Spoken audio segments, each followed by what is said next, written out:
best show on infertility on the web. I am your host, Dr. Rahi Victory, a reproductive endocrinology and infertility specialist, both Canadian and American board certified, with my trusty sidekick, Tarek from Ibrahim Strategies Group as well. And we have a great topic for you tonight on PRP, which is always a hot button topic. I had a client come in recently in menopause. She was 50 years old, had heard from someone in Egypt apparently that PRP injection into the ovary would give her a 75% chance of success. And so we had to review that, which clearly is not the case. But this is an interesting article from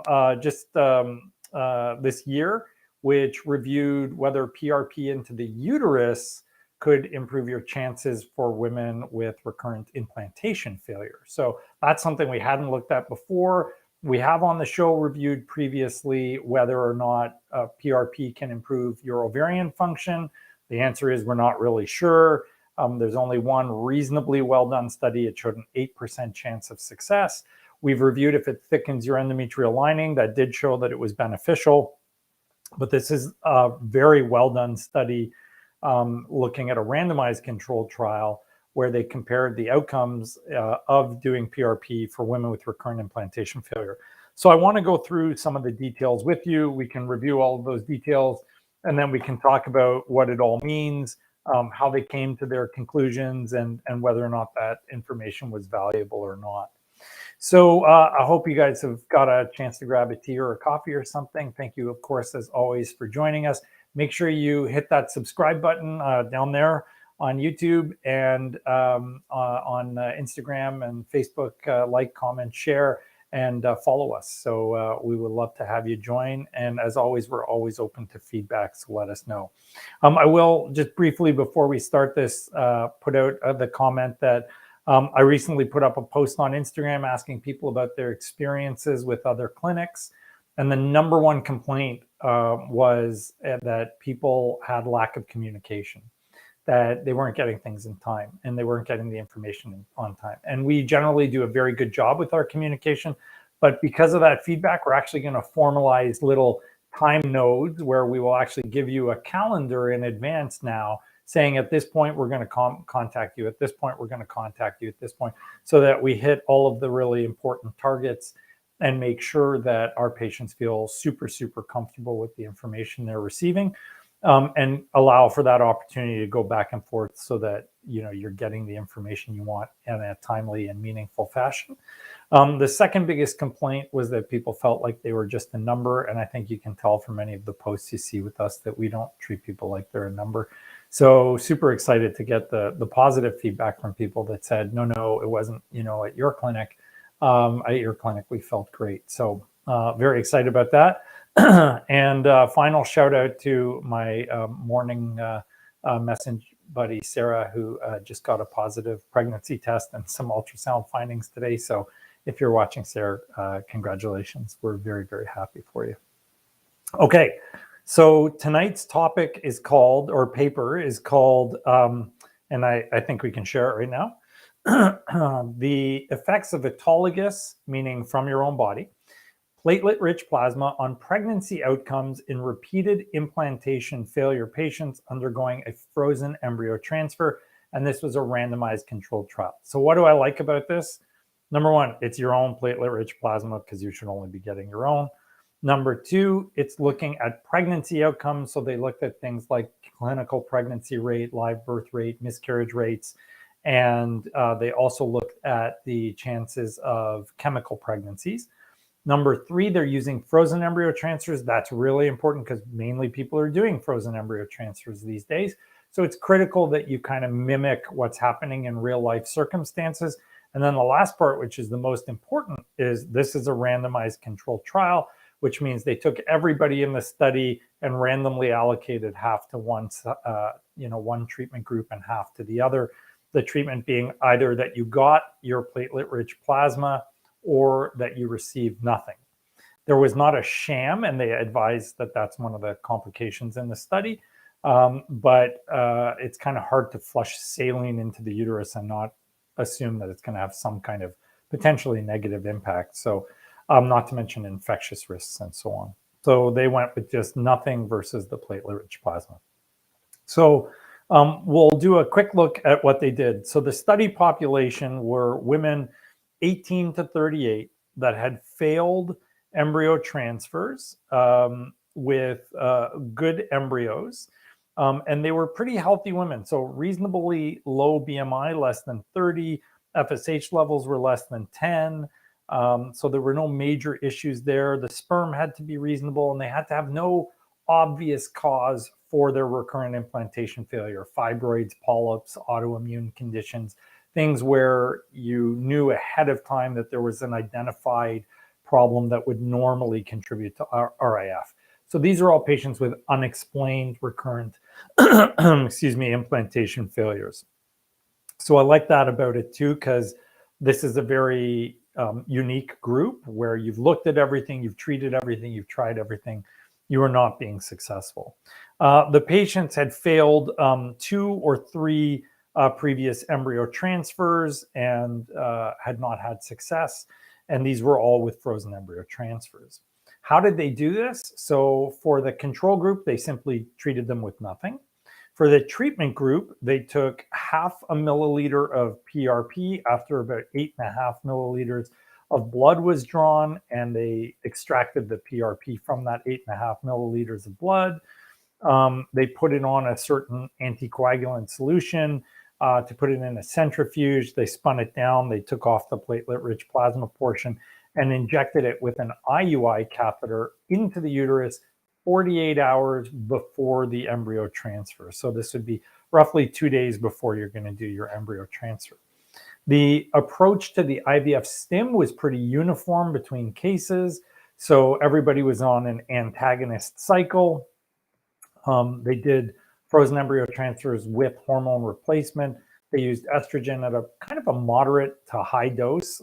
As you all know, if you're watching our show, we don't use a lot of estrogen. And then they used vaginal progesterone to try and be support. They stopped the progesterone after 2 weeks following the FET when they had a positive pregnancy test. And they tested everybody at the 2-week mark. So they ended up with 438 patients in the study. And out of that 438, about 197 in one arm and 196 in the other arm continued through because of exclusion reasons, where they had lost a follow-up or someone didn't do the right treatment or took something they weren't supposed to take. So the basics of the study, they initially compared the two groups for their demographics: your age, your BMI, your type of infertility, your FSH level, your AMH level. So nice. With these randomized controlled trials, technically speaking, you should end up with equivalent groups always, where everything is evenly distributed. And sure enough, there were no significant differences in any of the outcomes in the study. Are we still showing the graphs or no? You don't need to right now. Are you? Right now you're not. Yeah. So bottom line is there was no difference between the two.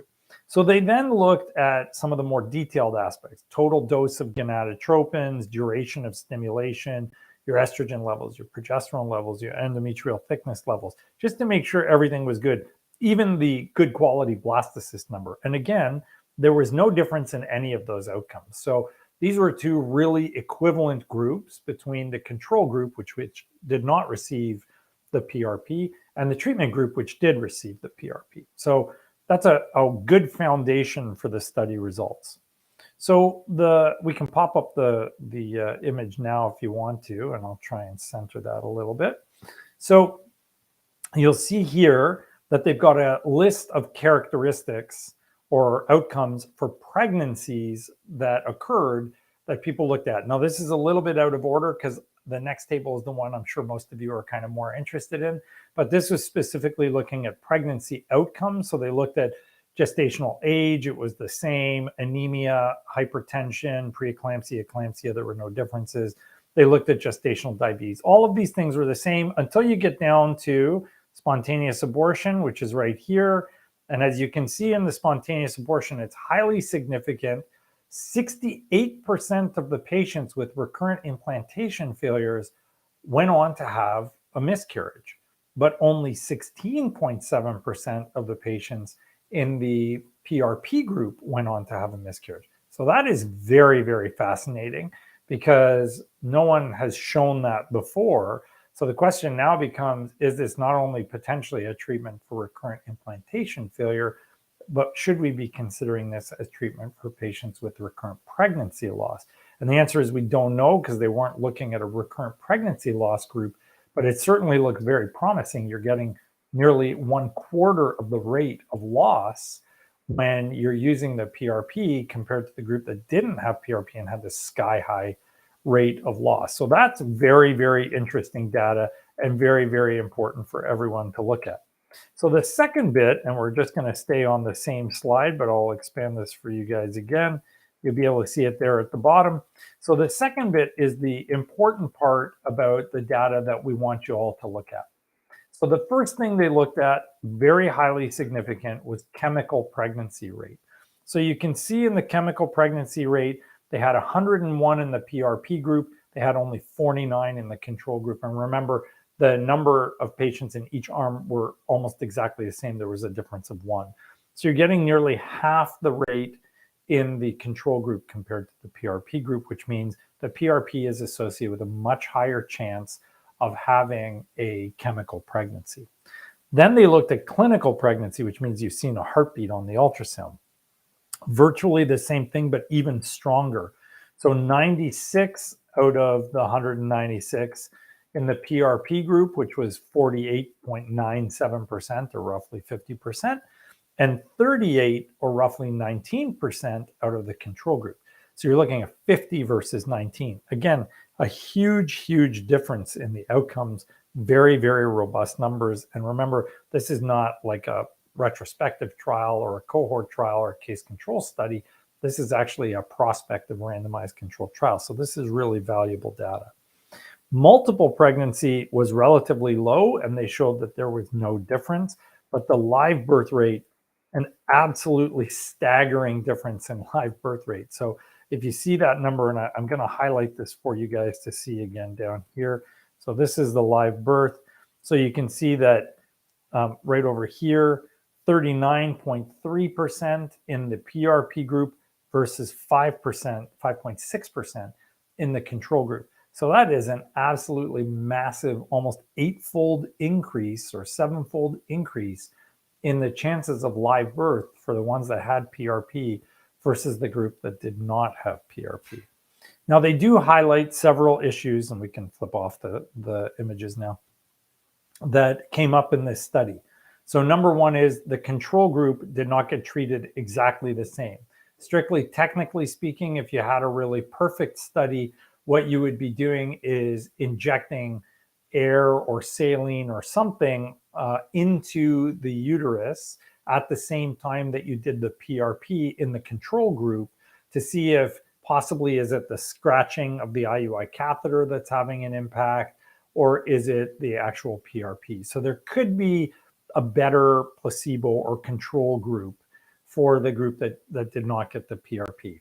The other thing that they have here in the data is there is quite a wide range of numbers that they looked at. And with a larger study set, it would be even better to get tighter data ranges so that the values are even more kind of reflective of a realistic outcome. So that would be helpful as well. But at the end of the day, what we're seeing here, which is really, really important, is massive increase in live birth, which is the holy grail. You all know that.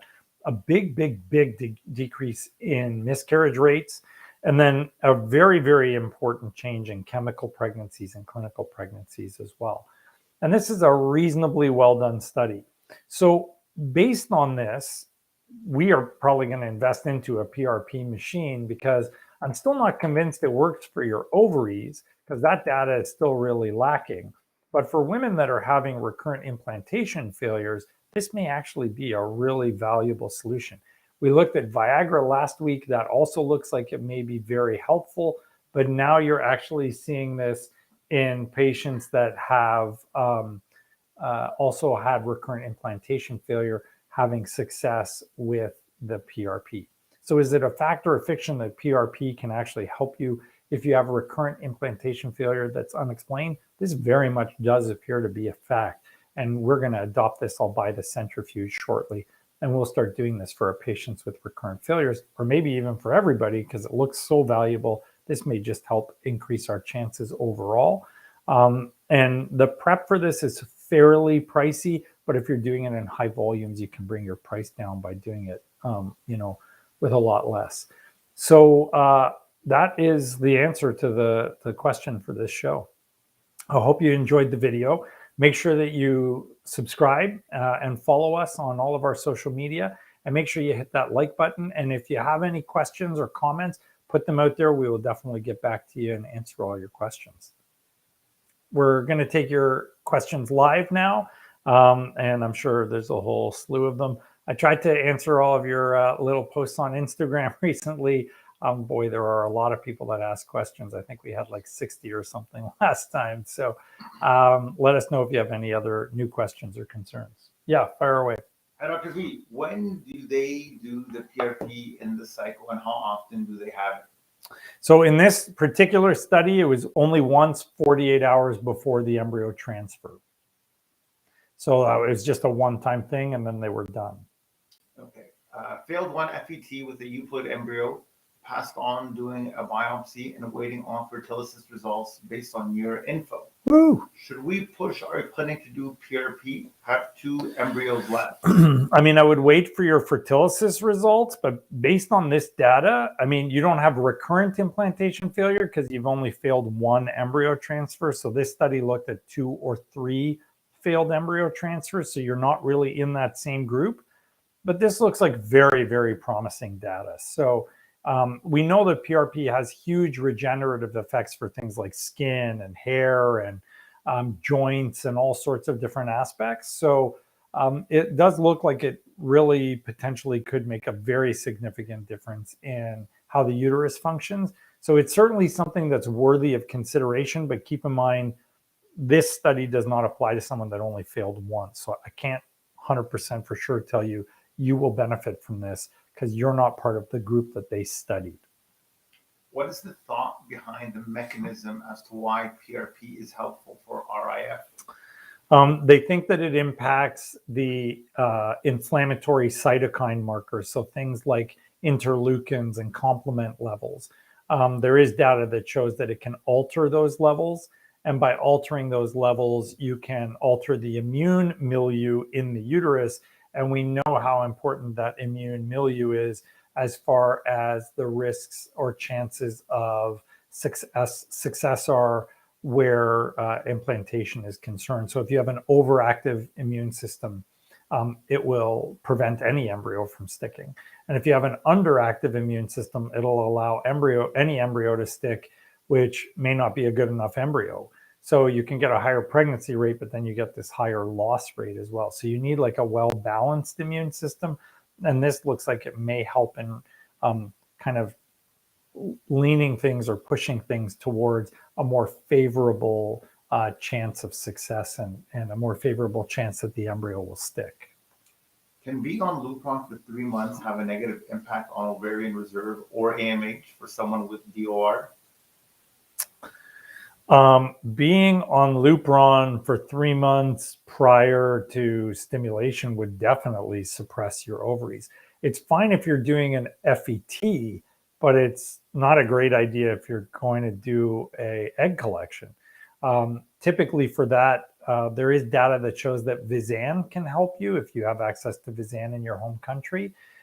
If Visan cannot help you, or you don't have access to it, then there's no good evidence that Lupron prior to an egg retrieval actually benefits people.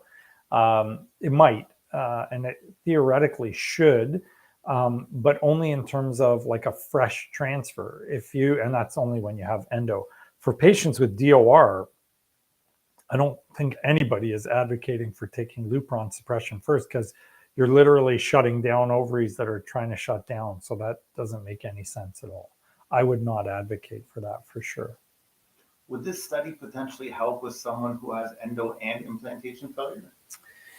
Yeah, it would, because your endo is mediating your implantation failure through immune-related mechanisms, and this is supposedly altering those immune mechanisms. So yeah, it might.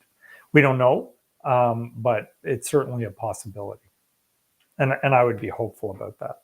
Yeah. Intercourse before an embryo transfer. Recommended. There's data that shows that it improves your outcomes. So go crazy. Not only intercourse. Well, I shouldn't say that.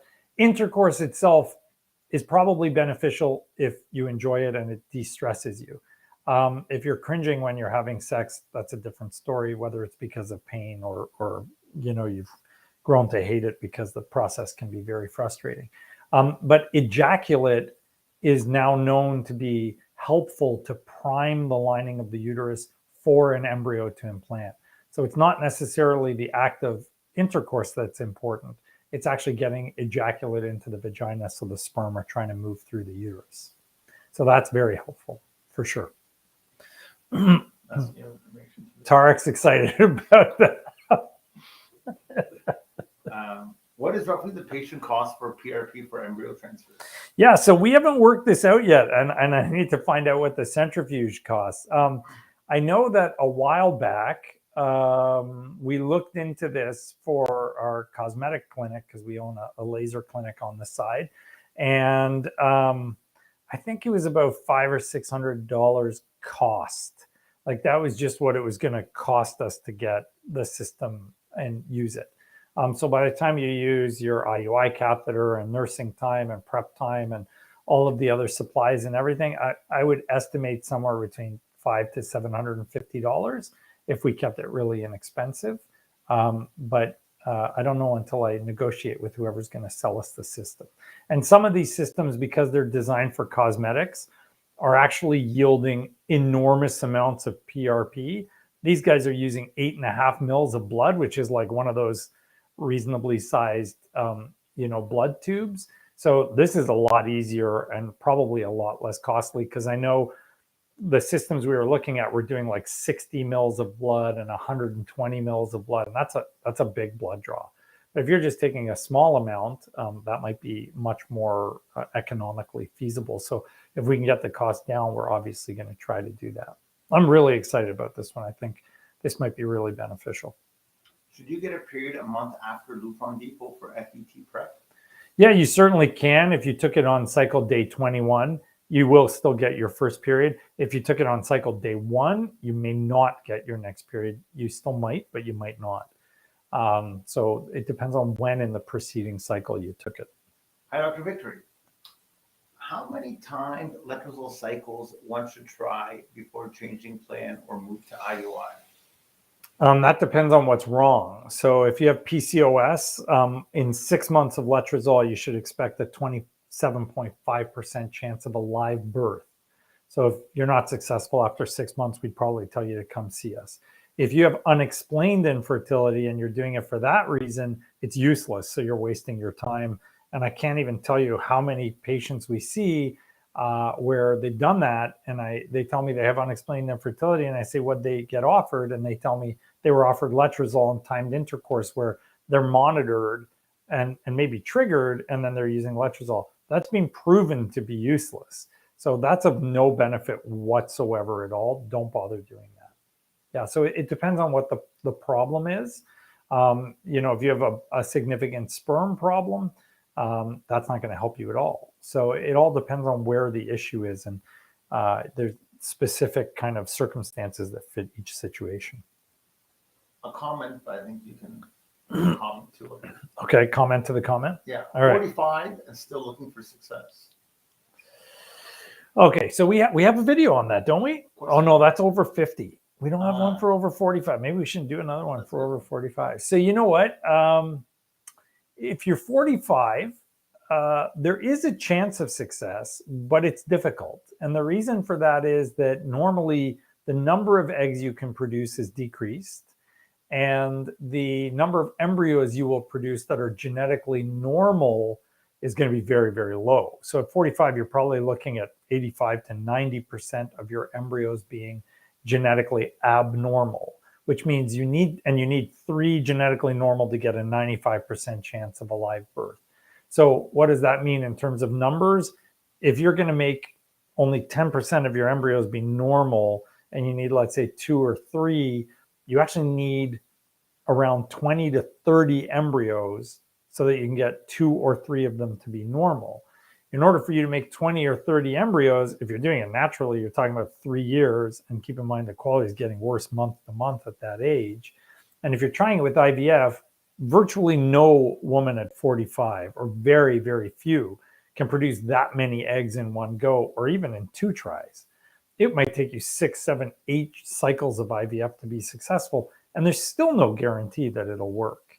So that's why it's very challenging. At 45, we're always happy to help. There's lots of things we can try, but I'm very reluctant to push people to IVF when they're in that age group, because the chances of success are so low. So you have to be really, really cautious when you're up above 43, because the chances are very, very low that it'll work. Hi, Dr. V. When do they do the PRP in the cycle, and how often do they have it? They asked us that. That's yeah.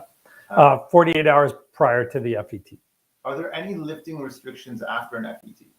Yeah, we generally tell our patients not to lift anything too heavy, not to strain. We want you pretty relaxed, pretty, normal. We don't want you doing anything too crazy. Does calc floors and tissue salts help for implantations? Calc floors? CALC FLORS.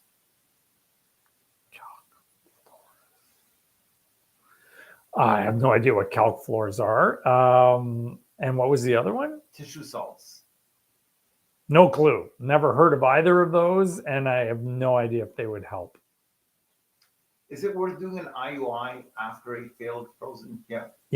We never get stumped. That was a stumper. I'm going to look that up while you do it. Short form words, it's got to be. For something, yeah. Okay.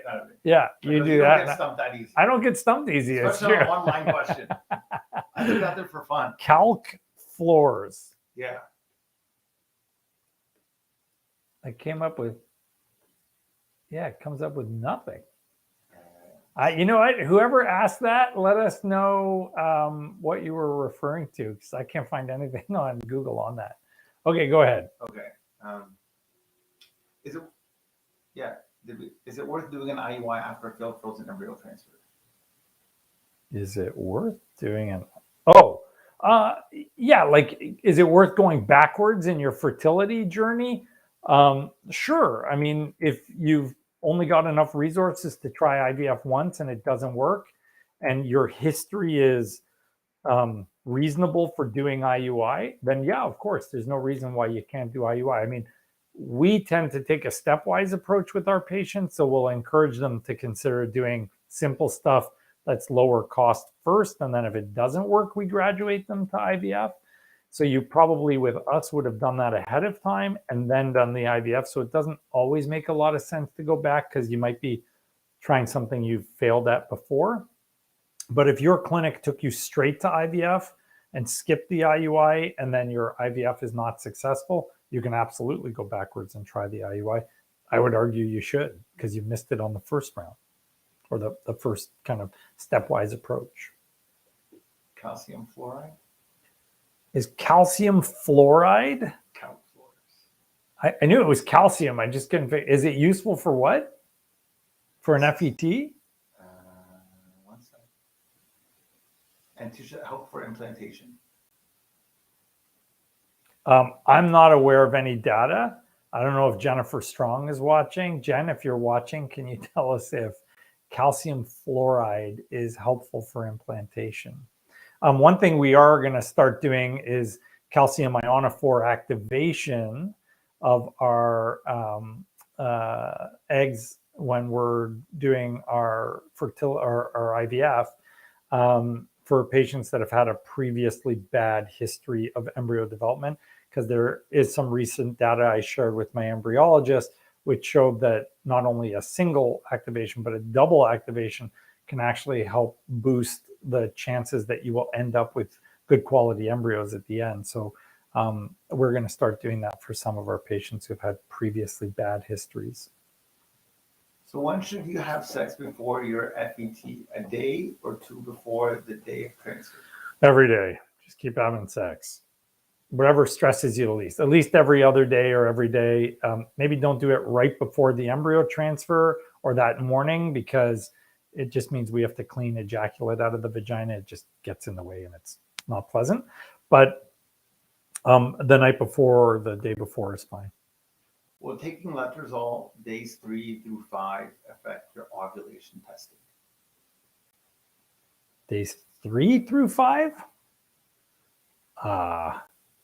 It should. I mean, that's not long enough. You're supposed to take it for 5 days, but it could have an alteration on when you ovulate and whether you ovulate. So yes, it could potentially. Then she corrected 3-7. Yeah, 3-7. Yeah, I mean, if you're PCO, it should make you ovulate. If you're not PCO, it'll still make you ovulate, but it depends on when. Some people respond faster, some people slower.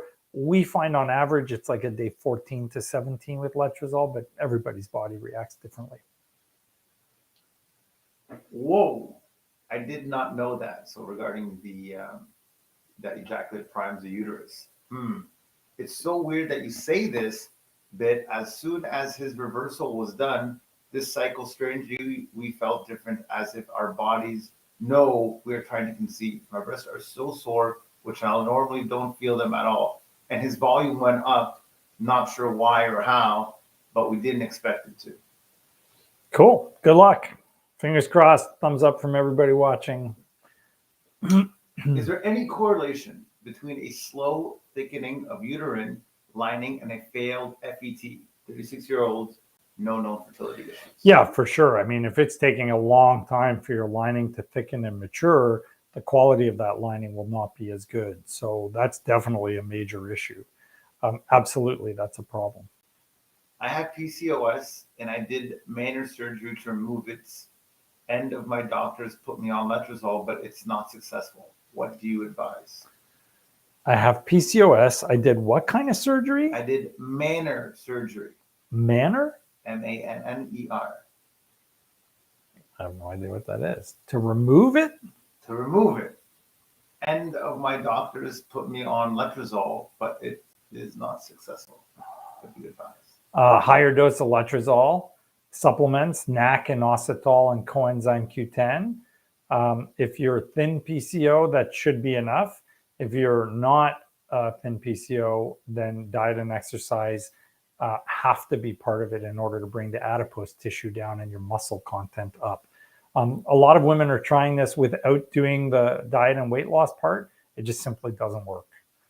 You have to do everything together or else it doesn't work. So it's the medical part, it's the supplements, and you got to do the healthy lifestyle stuff. All three together, you almost always get success. But if you're not doing all three together, it's actually tough to make it work. Do you have funding for IUI? We have funding for IUI in our Sarnia clinic, so we can monitor people here, and then we just have them go to Sarnia for our IUIs.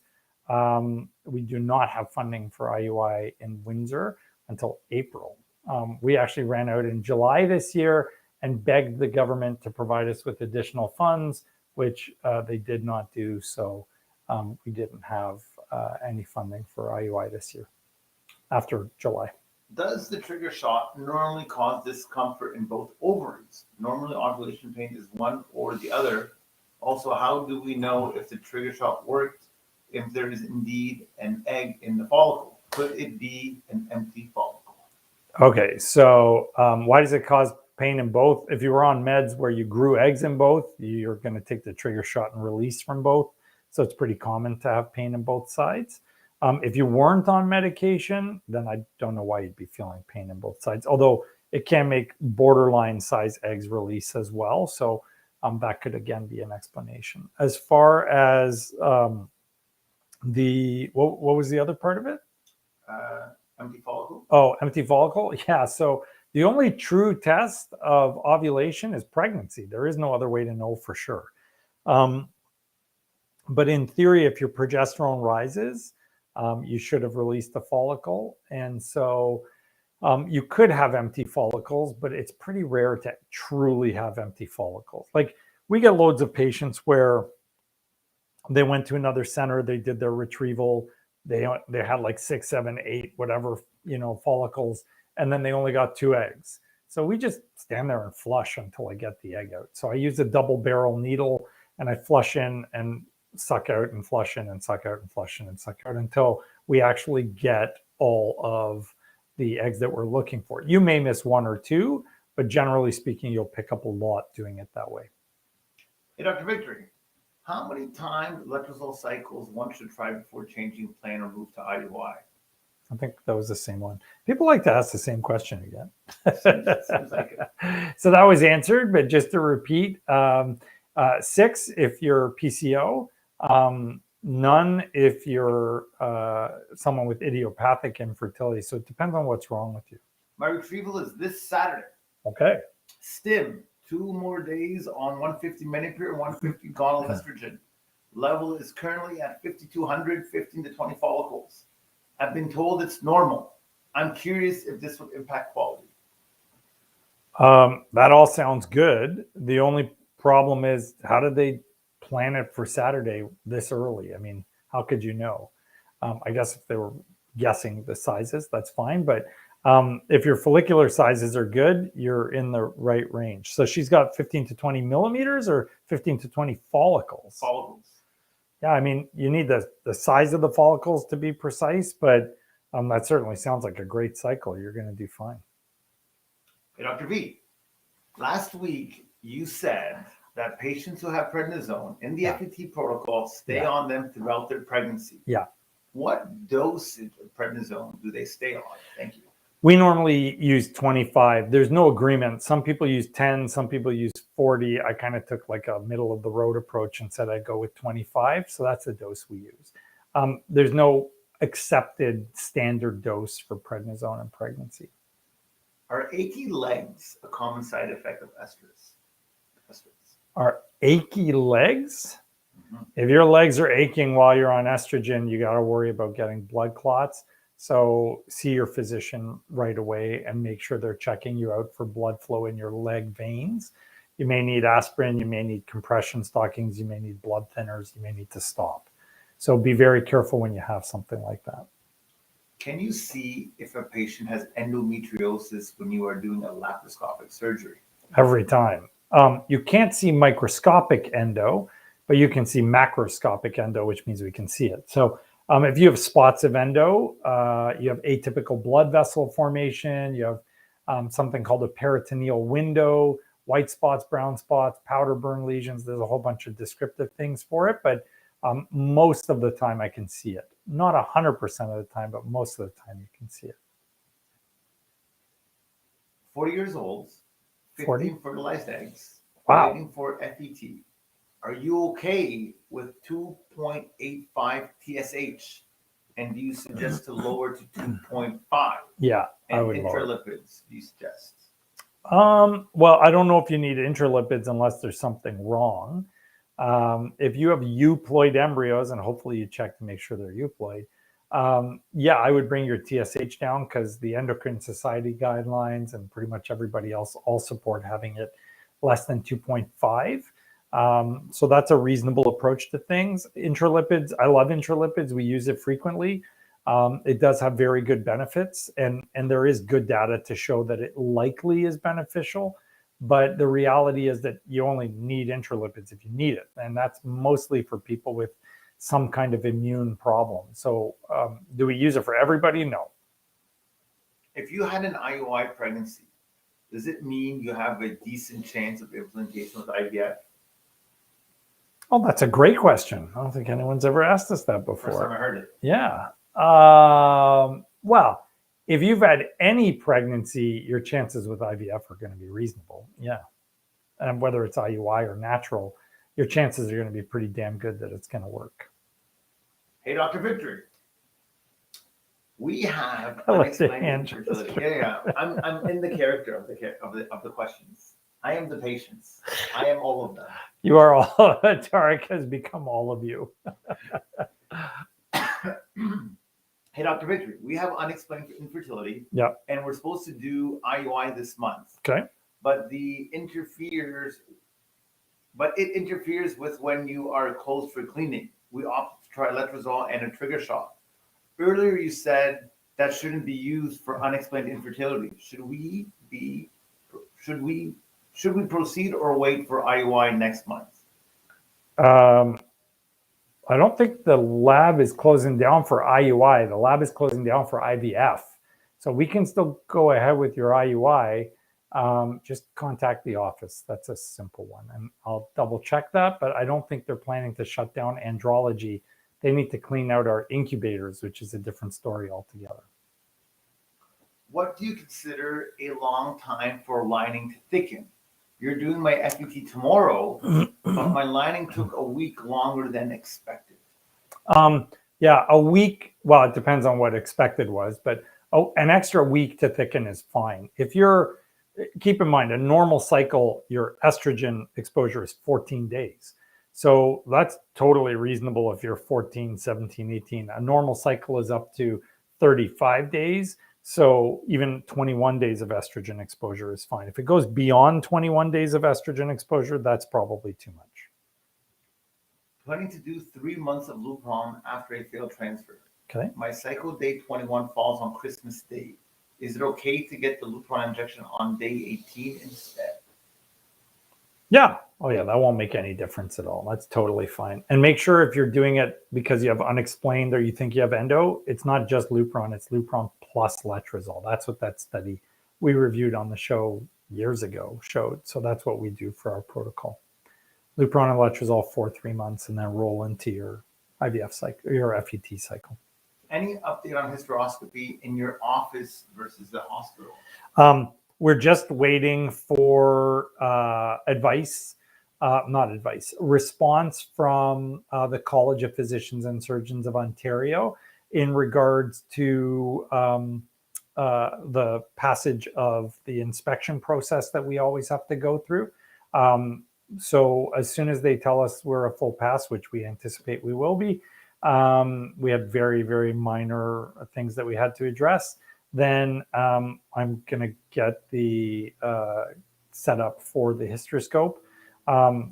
It will have a charge, an administrative charge, because the scopes are expensive, especially if I have to take out a polyp or something like that. They are very, very expensive. So we will have to have some kind of charge. It's not like going to a hospital where you get it for free. But we will be able to hopefully get that up and running and make things happen much, much faster by doing them in the office. So I'll probably do like a little mini surgery morning, 1 extra day a week or something, and just do a bunch of cycles back to back. Is the keto diet good for FET? My doctor told me I should be doing it as well as intermittent fasting. There is no evidence I'm aware of for intermittent fasting and IVF outcomes. I've looked for that. I didn't find any. I would definitely not recommend a keto diet for IVF. Massive amounts of weight loss and huge weight changes right before or during an IVF FET cycle is not a good idea. You release a lot of toxins from your bloodstream, from your fatty tissue into your bloodstream when you do that. Not to mention your cholesterol is through the roof during a keto diet. So that is not a great idea at all. I would not recommend you do that. Hey, Doc, does being overweight reduce the chance of successful transfer with a donor egg? I'm 5'4", weight 180, using donor eggs. Should I lose weight? That's actually being looked at. I think we've even reviewed that twice. If you go back through our YouTube videos. In fact, that one that's highlighted right now, I think includes the donor part in there also. So yes, you should lose weight because even with donor eggs, you will still see a decrease in success if your body mass index is elevated. You're not bad. You're 180 at 5'4", but weight loss will be beneficial for you because off the top of my head, your body mass index is in the high 20s, early 30s. So definitely you want to see that come down a little bit. And can I just say, can we all give Tarek a round of applause for the fact that he says hi, Doc, in a different way every single time? It's different people. It's different people. He is your voice in your absence. That's what I'm trying to do. Thanks, Doctor. He's in a good mood because I bought him his birthday present tonight. So belated birthday present, but nevertheless, it's here. Hey, Doc. last week you mentioned that using heated seats are unsafe. Is this the first trimester only? I love my heater. So anything that emits electromagnetic radiation is generally not recommended. Heated seats do emit them, so no, sorry, stay away from your heated seat. It's very disappointing information. I know, yeah, yeah. Take a hot water bottle and stick it underneath you, but don't use anything that's electric. It's going to emit some electromagnetic radiation, so that's more concerning. Dr. Victory? Yes. Thank you. You're welcome. You're welcome. Who's entering the clinic? I'm blown away with the door here. Someone's entering our clinic and it's 9 o'clock at night, so we're about to be robbed. Yeah. I'm so grateful for you and all your staff. They are so amazing how you all pulled together to make the most of this cycle, from the ultrasound, lab ladies, all 4 of them, and the 3 lady pharmacists at the front desk, the ladies, Mara and Olivia. So much support. I am very hopeful for this cycle. So fingers crossed, prayers, and thank you so much. Thank you for those amazingly kind words. Everybody here really loves what they do. My whole team pours their heart and soul into this.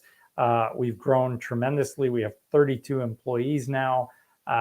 We did 232 cycles just at VRC. Plus, I estimate about an additional 50 cycles outside of VRC last year. So we are super proud of how much we've achieved in just 1 year. And, it's been absolutely phenomenal. It's incredible how many success stories we've had, not to mention all the people that succeeded just from talking to us. Like, we really go out of our way as a team to make sure that we do the very best. And thank you for the shout out to our pharmacy. I absolutely have to say that under the amazing guidance of Kinga and Janine and the whole team over there, our patients get the absolute best pharmacare I've ever even heard of. Like, it's just so otherworldly better than anything you get anywhere else. They're phenomenal. So no matter where you are, if you want to get meds, talk to Twin Oaks Pharmacy. They're phenomenal. They do such a good job. I could not be more pleased to be working with them. So they're amazing. They're really, really great. Well, Dr. Victory, if you're saying the TSH should be below 2.5, yeah, then is there a reason why I wasn't suggested to lower the TSH before my IUIs? And upon taking my meds,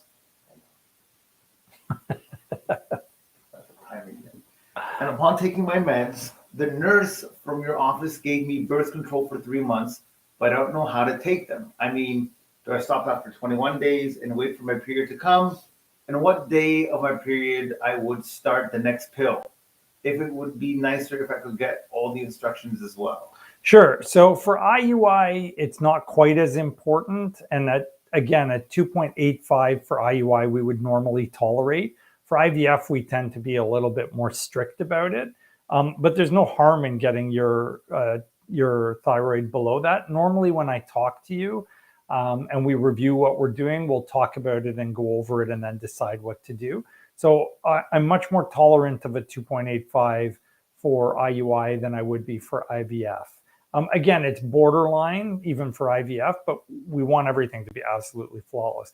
But there's no reason why you can't do it for IUI. As for the instructions with your birth control, you should be getting instructions. So maybe the signals got crossed and you didn't understand it, because we don't normally just give you meds. We explain why you're on the meds. So if you're having concerns, please make sure you email the nurse that's taking care of you and she will get back to you. So make sure you do that. Maybe just, Tarek, I'll give you a pen and paper and write down that patient's name, and we will have someone reach out to you. I can't see who you are. Tarek sees that because I'm looking at a camera right now, but he's going to take care of that, and we will be back in touch with you tomorrow. I'll make sure one of the girls reaches out to you. Hopefully the nurse that's taking care of you, assuming she's here. Okay. So you made a big deal with the car seat thing now. Now everyone's Now everybody's now okay. everyone's got concerns. Well, it's winter. Everybody's butt's cold. You hit a point here. So now that the question is this for both men and women, or Yes. just women? No, it's both men. Men definitely. Hot testicles don't work well. We say that all the time, right? So yeah, you want cold boys. So hot testicles aren't good. That's why we say no hot tubs, no saunas, no jacuzzis. Stay out of hot baths. It's terrible for your testicles. Not even tight clothing. I didn't get the full story. Electromagnetic waves are not good while trying to conceive, while pregnant, both. Well, it's probably not good at any point in time, but it's definitely not good when you're pregnant. You're not supposed to be exposed to high levels of electromagnetic radiation. It's part of why your cell phone signal, your cell phone's supposed to stay away from you. So they do have studies that show that if your cell phone is within 50 centimeters of your testicles, it has a negative impact. Eric's nodding his head. It has a negative impact on your cycle outcome. I still want to know who's coming in and out of our clinic. Curiosity. I'm really deeply I can't leave. Yeah, go ahead. What do you consider a long? Oh, we did that one. Wanting to do 3 months of Lupron after? Yeah, we did this. Okay, here we go.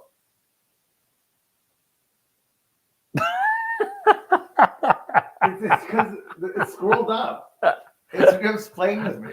Okay, my wife and I have just had our 6-week, 3-day ultrasound. And Okay. after our third euploid transfer, Yeah. the yolk sac and fetal pole was seen, but no heartbeat.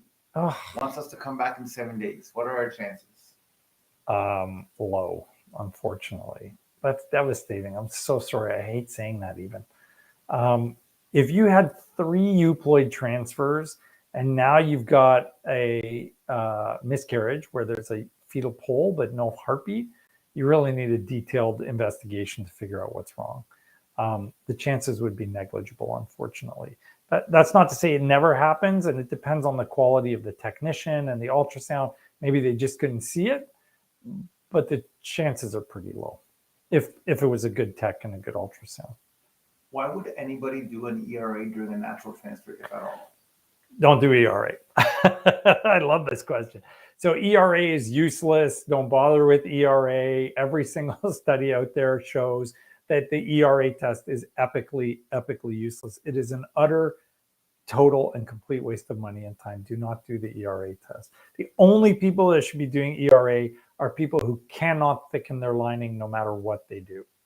Those people need the ERA test. For everybody else, do not bother. It's a waste of time and money. When do you perform the first ultrasound on a PCOS patient that has been taking Letrozole and just got a positive pregnancy test? Usually 6 weeks. So at 6 weeks, you can see a heartbeat for sure. The earliest you'll ever see a heartbeat with a super good ultrasound, like we have the best one available here. Actually, we have 2 of the best ones available here, is 5 weeks and 5 days. I've never seen it earlier than that. So we normally would just tell you come in like 6 and 3, 6 and 4, maybe 7 weeks. Somewhere in that range is a reasonable time to come in for your first scan. What are your thoughts on a fertility coach? Oh, well, when a certain somebody gets our fertility coach page up, you'll see that we support fertility coaches. So we work closely with Crystal Lioko from Fertile Blooms, and we work really closely with Melissa McNichols from London Concierge, Fertility Concierge. They're both fantastic. They do a great job. I've liked all my interactions with them. Their patients love them. I think that a fertility coach can make your experience a better one. It's kind of nerve-wracking going through fertility. And listen, we already have a ton of nurses working here. I've actually now lost track of how many nurses we have. I think we have 8. So we got a ton of people here to attend to you. But despite how many people we have here, the reality is that they can't be there 24/7 for you. And fertility coaches have way less volume to deal with. So they get way more one-on-one time with you. And that can be really invaluable. And anything that helps decrease your stress is actually going to improve your outcomes. So I'm supportive of the fertility coaches. So far, we've worked with a couple. I've really enjoyed working with them. They're both wonderful. So yeah, I would support you using them, and a shout out to those two ladies who, have great programs. When do you perform your first transvaginal ultrasound after an embryo transfer? Same thing, 6 weeks. Well, at the 6-week mark of gestational age, which is roughly 4 weeks after your embryo transfer. Maximum 5. In 7 days, I will have a frozen embryo transfer. Can I get the COVID booster vaccine? No. Definitely hardcore no.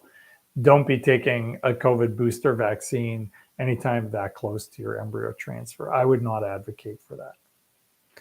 What would be the reason for 2 blighted ovums of euploid embryos? What tests should be done? So most likely it's an immunological problem or an infectious problem, or a sperm DNA problem. So there's a whole slew of tests. You need fertility testing of your endometrium. You need an immune assessment, whether you do it through fertility or somebody else. You need genetic testing just to see if there's something else going on. You would want your partner's sperm DNA testing to be done. You need to look at your personal habits. You need to look at your weight, your vitamin levels, thrombophilia screening, urea plasma, mycoplasma. I mean, there's a host of things we do to look at people's outcomes to figure out, or to look at people's problems to figure out why they're getting that outcome. I've been advised to stop esterase and progesterone at week 11 of pregnancy. Is that recommended to stop ASA as well? We continue our ASA because it reduces preeclampsia and it reduces the risk of preterm labor. We also continue our progesterone, but esterase you definitely want to stop. How many hours after the trigger do you do the egg retrieval? Less than 36 or more than 36? We do 35 and a half. Occasionally we'll do 36. There was a embryo male post. Yeah. I don't know if I wonder if people are just coming in and out. You want to take a look and I'll read the questions? Just turn it towards me. So this is Instagram here. And yeah. Let me go up here. Facebook questions. Okay. Yeah. This is Instagram. That's Facebook? Yeah. Okay. So the reality is that there can be a variety of different factors that go into that. So we're pretty careful about that stuff and monitor it super closely. I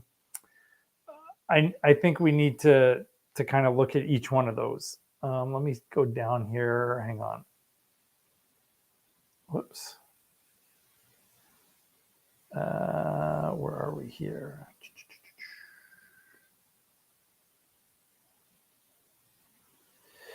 When you perform the ultrasound, coach, transvaginal, 7 days out, can I get booster? No. To euploid. Yep. How many hours after the trigger? Sorry. So less than 36 hours. We do the 36-hour mark. The 35-hour mark, sometimes the 36-hour mark, but it depends on your physiology. There was a study, as I said, in embryo male. That study reviewed it wasn't a study, it was actually a question put out to centers all over the world. The majority were between 34 to 36 hours. And we ended up doing most of them around the 35-hour mark. So we stick with 35 hours, sometimes 36. I just finished answering that same question. Which was like around right there somewhere. Yeah. So just so you know, everyone logged in 5 minutes ago. Everyone logged in? Yeah, watching your show right now. Why? Like in the last 5 minutes, it just went. It went crazy? You went crazy. All right. Well, we'll answer some more questions then, since you all logged in now. Fire away. But it's not like we weren't asking before. Okay. Do I set Letrozole the same day as my Lupron injection, 3 months of suppression? Yeah. Also, why do some clinics do 1 injection a month for 3 months and the others do 1 injection that lasts 3 months? So you should start your Letrozole with your Lupron. And the reason that you do Letrozole, the reason that you do monthly Lupron shots is because the clinic's trying to torture you. No one should be doing monthly Lupron shots. There's a very good 3-month version, so just use that. There is no reason to do the monthly one. Not to mention, I think it's a bit more expensive. So why would you ever do that? That doesn't make sense. Should you avoid the COVID booster while trying to conceive? Not while trying to conceive naturally, only if you're doing fertility stuff. Just because you don't want to overactivate your immune system.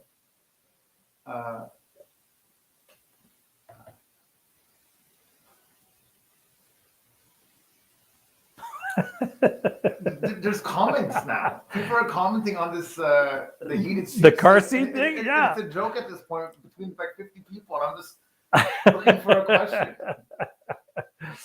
Listen, car seats probably have a minimal impact. I'm not trying to tell people to freeze their butts off. But what I do want to say is electromagnetic radiation is bad.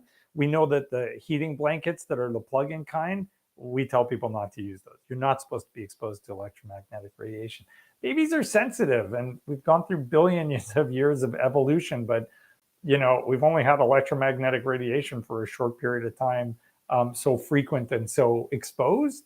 So I don't think the human body has quite figured out how to deal with that yet. And the more pregnancies we can save and spare, the better. You need to cheer up your Facebook people. They all got sad faces next to car seat.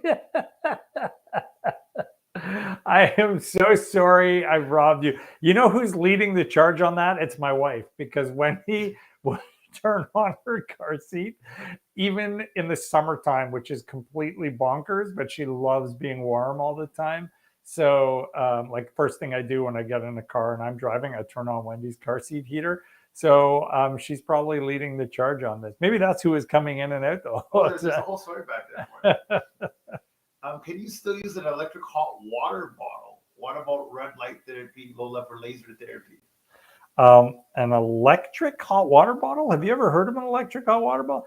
I thought the point of a hot water bottle is hot water. I've never heard of an electric hot water bottle. As long as you can turn it off and it's not plugged in anymore, yes. In regards to laser light therapy, there is some evidence that it may be beneficial for sperm. It's really weak evidence, like extremely weak evidence, but there is some evidence that it might be beneficial. We're not using it. It's too hokey for me to trust yet. What are the chances of pregnancy post laparotomy, microtomy, and should we attempt the natural route or go straight to IVF? Myomectomy? Myomectomy. So you have a laparotomy and a myomectomy. So we opened you and we removed your fibroids. I mean, I can't answer that because I don't know all of the rest of the details. How old are you? What's your body mass index? What's his sperm like? What are your social habits? Do you have any fertility concerns? What were your tubes like? So it's impossible to give you a number, but I can say that if everything else about you was normal, there's no reason why you shouldn't try for a little while before going to fertility treatment, and certainly IVF. However, it depends on your age. It depends on all those other factors I mentioned. Depends on how strong your ovaries are. So I can't answer that just kind of off the cuff. But in a normal circumstance, the only problem was the fibroid. Yeah, I would advocate for trying a little bit until you saw what happened, what the results were. What are your thoughts on chiropractic care and or acupuncture to increase fertility? The chiropractic care I'm less familiar with, although if it helps you, great.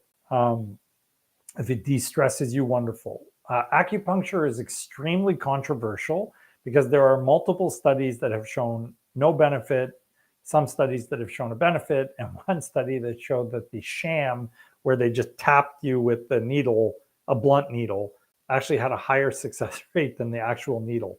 So the belief is if the acupuncture relaxes you, it's beneficial. And if it stresses you, it's detrimental. So figure out if you're happy with it or not, and then do whatever you want.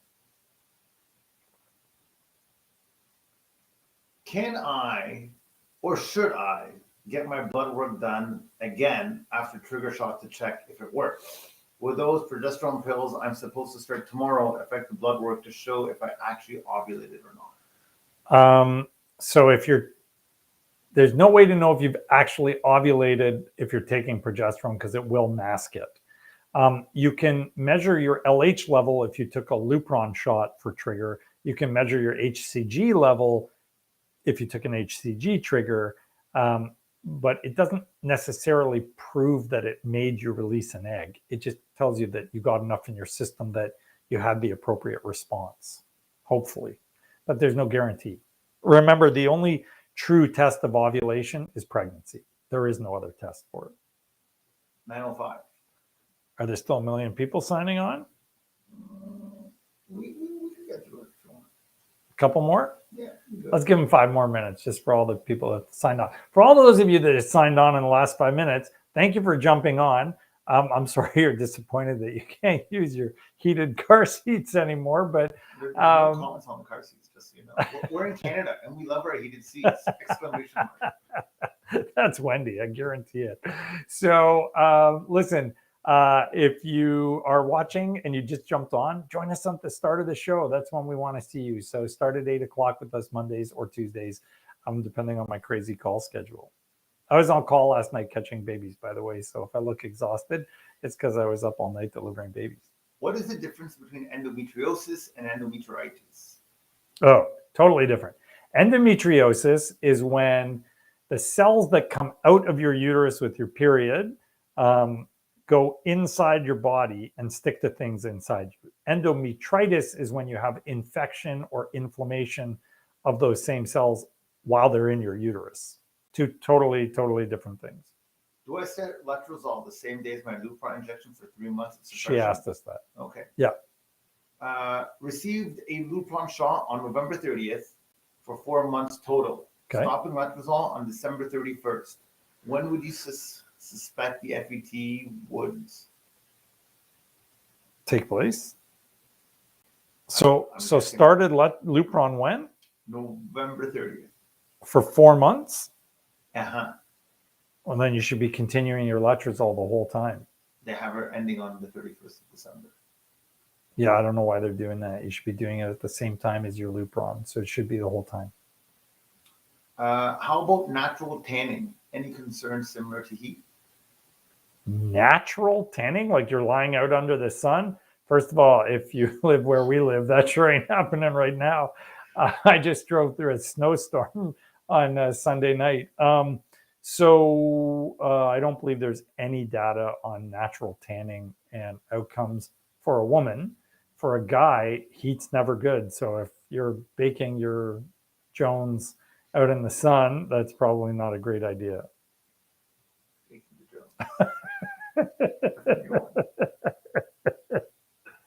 When is sperm DNA testing advisable? Our embryos are missing half of a DNA fragment number 16. Should we do genetic testing on ourselves at this point? Thank you, Smiley Face. Oh, well, if all your embryos are missing the same thing, you definitely need something called karyotyping, which has nothing to do with sperm DNA fragmentation testing. That's a chromosome analysis to make sure one or both of you isn't missing that. The majority of the time, we now pretty much recommend sperm DNA fragmentation for all our patients doing IVF because there are huge implications for outcomes. Huge increase in miscarriage risk, decrease in blastulation, decrease in implantation, decrease in success. So all of that, like implantation success. So all of those things are really very important. And so we encourage our patients doing IVF to do the sperm DNA fragmentation. But in your particular circumstance, you need a karyotype. You only need the DNA frag if you're experiencing recurrent pregnancy loss or any of those other things apply. My doctor put me on BCP for 4 weeks and then a depot Lupron injection and then estrogen injection 20 days after Lupron. Will the suppression for that last affect the lining thickness? Say that again. I got to go through the protocol one more time. My doctor yeah. put me on birth control pills for 4 weeks, okay. and then a depot Lupron injection. Okay. And then estrogen injection. Injection? Okay. Yeah, 20 days after Lupron. Okay. Will the suppression for that long affect the lining thickness? It could. I mean, it can suppress your lining, but if you're taking shots of estrogen, it should boost your thickness. We advise against that. Estrogen in any form is, generally speaking, not a great thing for implantation. So we minimize the amount of estrogen exposure by using the Letrozole, which has been shown to be superior in multiple studies. I had my Lupron injection November 16th. Our transfer was scheduled this Tuesday, but was canceled because I had strep. When can I anticipate my next period? Oh, I know who you are. I'm sorry we had to do that. Probably in about a month and a half, if you took the 1 month Lupron shot.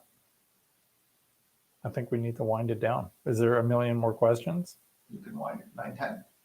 That's a good wind down time. Mhm. Okay, we're going to call it quits, guys. So thank you for joining us for the show. I think that was a really exciting topic.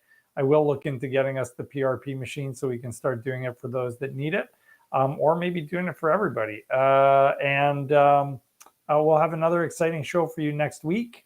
I'm not sure what's happening over the holidays, but we may take a little bit of a breather and come back to you fresh and new in the new year. But we will definitely be back next week with another exciting show. And if you have topics, if you have questions, let us know. If you want to consult with me, don't hesitate. We are happy to do that worldwide. We help people from every country and every language, every culture, every background. Sexual orientation makes no difference for us.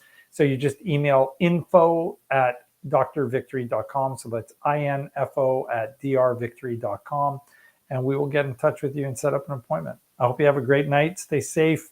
If we don't see you again, enjoy your holidays. Make sure you subscribe, push that button down there, click subscribe, and activate your notifications so you'll know when we're posting another video. Have a great night.